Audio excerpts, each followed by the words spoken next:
Hi there, Sanbonani Molweni. Welcome to Fix Channel. If you're here, please subscribe before the end of the video. If returning, thank you for love and support. I appreciate you.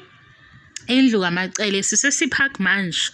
Esiphaki ke akhona ama changes akhona. Uabo useyafunda akasahlala nomacele.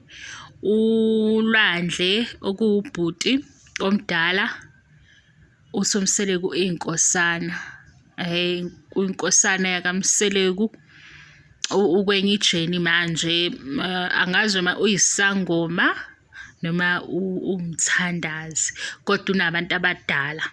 So umndeni kamacele lona ngenza ivideo efana na ebengenza la kwabanye amakhosikazi ukukhombisa izindlu zihlukene nakuthi imuphi umehluko sokhona.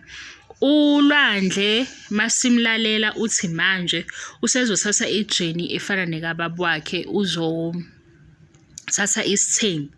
Umehluko ke ukuthi ubaba uMseleku uthi njengoba ulwandle noMpumelelo beza la bethatha isiphiwo o iziphiwo zabo kunezinto okufanele ukuthi bazile bengazenzi kodwa futhi uMseleku ugqugquzela ukuthi ulwandle athathe ashade agane kodwa ulwandle because uyisangoma manje noma ukuleyo jeni ezinye izinto uyayizila. Niyabona ukuthi basitida kanjani?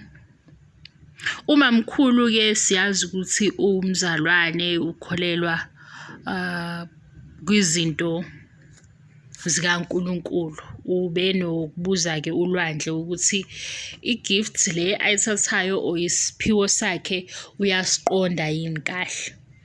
Kumndeni ke kamacele noma indlu kamacele masibheka pictures abaphelele akekho umzukulu lona omunye womfana kanti ke kwavela kuyo le season ukuthi yena uhlala nobaba wakhe kodwa basebengamcela ngani bezoshutha usuku olulodwa embili ame lapha yaphambi kaThando kodwa akasikho lapho ke ilokho okusha ngendlu yamacele kule season.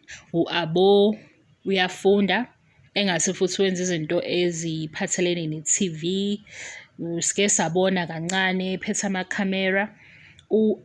Ulwandle naye ufisa ukuba nesithembu noma ukuleyo jeni yokuthi uzothatha isithembu alandele ubaba wakhe kanti ngalana kuvela ukuthi unesiphiwo kwavezwa ke ulwandle noMpumelelo kanye nababa uMseleku ngayo indawo yesiphiwo basebethi abantu ke gazi ubaba uMseleku ugobela wabo yini. Asazi ke thina abanye ngoba asazi ukuthi ukuthwasa kunjani ukugobela wenze njani. Into esiyaziyo nje ukuthi umuntu uyothwasa uyahamba eyohlala lapho abuye ngesikhathi abuya ngaso kodwa ngathi mina if uMseleku ewugobela ku-right ngoba ngisibona abantu abaningi la ku-social media be-complain ukuthi ugobela wadlala ngami kanjani.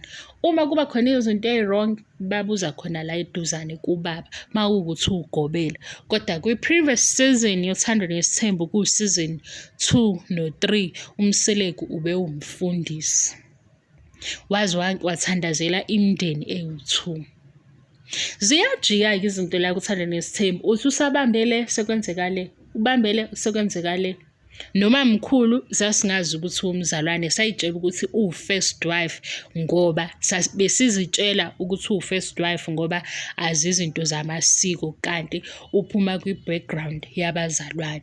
Ezinye ke izinto esizitholayo zibezintsha mase siyikhuluma kube ngase siphinde into eyodwa kanti nje balokhu beshintsha kodwa mabeshintsha bajika la eduzane. Ikho ngithi mawubuka ishow ubuka into eyodwa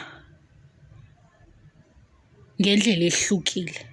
Uyabona ingubo esitolo kuyenzeka ukuthi uthole ingubo eyodwa kodwa uthande yonke imbala kodwa nje yonke into usuke ifane ukuthi lenye isi-red lenye isi-black white yinto nje eyodwa. Umehluko ukuthi season inosisi omusha esingeke size simbone. Cha bengizokhuluma ngendlela amacele sengiyadlulela. Ngiyabonga i-support ngiyabonga angiqedi. Bye.